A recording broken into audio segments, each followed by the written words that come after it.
আজকের রান্নাঘরে এমন একটা রেসিপি করব যেটা খেলে সবাই বলবে এত মজা, এত স্বাদ কি করে হয়।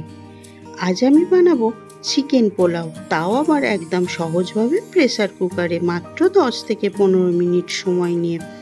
পরিমাণ মতো চাল নিয়ে ভালো করে 2-3 বার ধুয়ে জল ঝরিয়ে রেস্টে রেখে দেবো জল দিয়ে 30 মিনিটের মতো। আর চিকেনটাকেও ভালো করে ধুয়ে নেব, সঙ্গে পেঁয়াজ কুচি, আদা কুচি, রসুন কুচি আর কাঁচা লঙ্কা সব কেটে নিয়ে নিচ্ছি। দেবো আমি কিছুটা আলু, আর এগুলোকে একটা সুন্দর পেস্ট বানিয়ে নেব পেঁয়াজ, আদা, রসুন, কাঁচা লঙ্কা দিয়ে। আর লাগবে সামান্য টক দই। এই কয়েকটা জিনিসেই তৈরি হয়ে যাবে দারুণ স্বাদের চিকেন পোলাও রেসিপি। আমি এখানে আলু দেব, তাই পোলাওতে তোমরা চাইলে আলুটা নাও দিতে পারো। আর আলুটা আমি তাই এখানে লাল লাল করে ভেজে নেব। তারপরে আমি কুকার বসিয়ে সরিষার তেল দিয়ে দেব। এরপরে ফোড়নের জন্য তেজপাতা, এলাচ, লং, দারচিনি, গোলমরিচ আর দিয়ে দেব গোটা জিরে। এগুলোকে একটু ভেজে নিতে হবে। তারপরে কেটে রাখা পেঁয়াজ দিয়ে দেবো, 2 থেকে 3টে বড় সাইজের পেঁয়াজ নিলেই যথেষ্ট। অনবরত নেড়ে পেঁয়াজটাকে হালকা লাল লাল করে ভেজে নিতে হবে, খুব লাল করার কোনো দরকার নেই।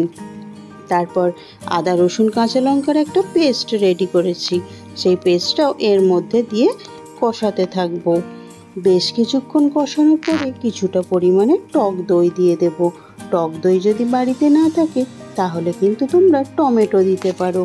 তারপরে আবারও কিছুক্ষণ নাড়িয়ে একটা বাটিতে সমস্ত রকম গুঁড়ো মশলা, লঙ্কা গুঁড়ো, হলুদ গুঁড়ো, নুন, ধনিয়া গুঁড়ো, জিরে গুঁড়ো, কাশ্মীরি লঙ্কা গুঁড়ো দিয়ে একটা সামান্য জল দিয়ে গুলে নিয়ে এই গোলানো জল পেস্টটা মশলার মধ্যে দিয়ে দেব। দিয়ে বেশ কিছুক্ষণ ধরে কিন্তু কষাতে থাকতে হবে। আর যখন তলায় ধরে যাবে সামান্য সামান্য জল দিয়ে আবারও ভালো করে কষিয়ে নিতে হবে 2 থেকে 3 মিনিট।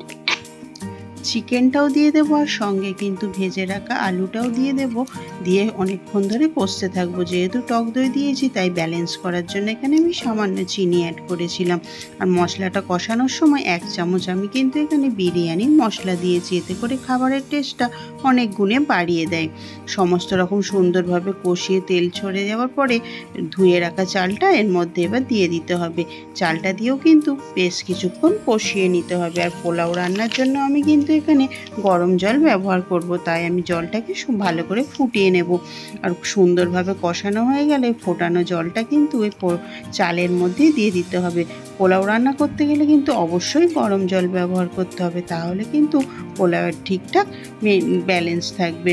আর ওপর থেকে আমি দিয়ে দিলাম বড় চামচের 1 চামচের মতো গোলাপ জল। তোমরা চাইলে এখানে কেওড়া জল বা মিঠা আতরও অ্যাড করতে পারো।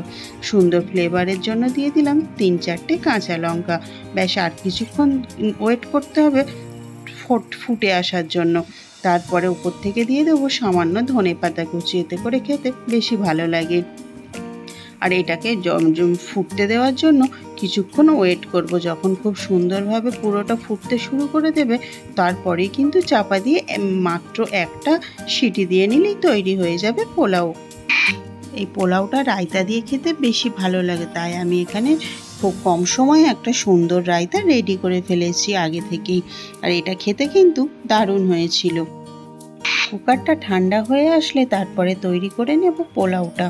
এইভাবে তৈরি হয়ে যাবে কুকারে পারফেক্ট ঝরঝরে পোলাও রেসিপি, যেটা ঝটপট খুবই বানানো যায় আর কম উপকরণ দিয়েও তৈরি হয়ে যায়, কিন্তু স্বাদে রেস্টুরেন্টের মতো লাগে। ভিডিওটা ভালো লাগলে লাইক, কমেন্ট আর সাবস্ক্রাইব করতে ভুলো না কিন্তু। আর এই রকম পোলাওয়ের রেসিপি তোমাদের কেমন লাগলো তোমরা কিন্তু অবশ্যই জানিও। আর এবার থেকে বাইরে গিয়ে বেশি পয়সা খরচা করে পোলাও খাওয়ার কোনো দরকার নেই, বাড়িতেই ঝটপটভাবে বানিয়ে ফেলতে পারবে যদি তোমরা এই রেসিপিটা ফলো করো।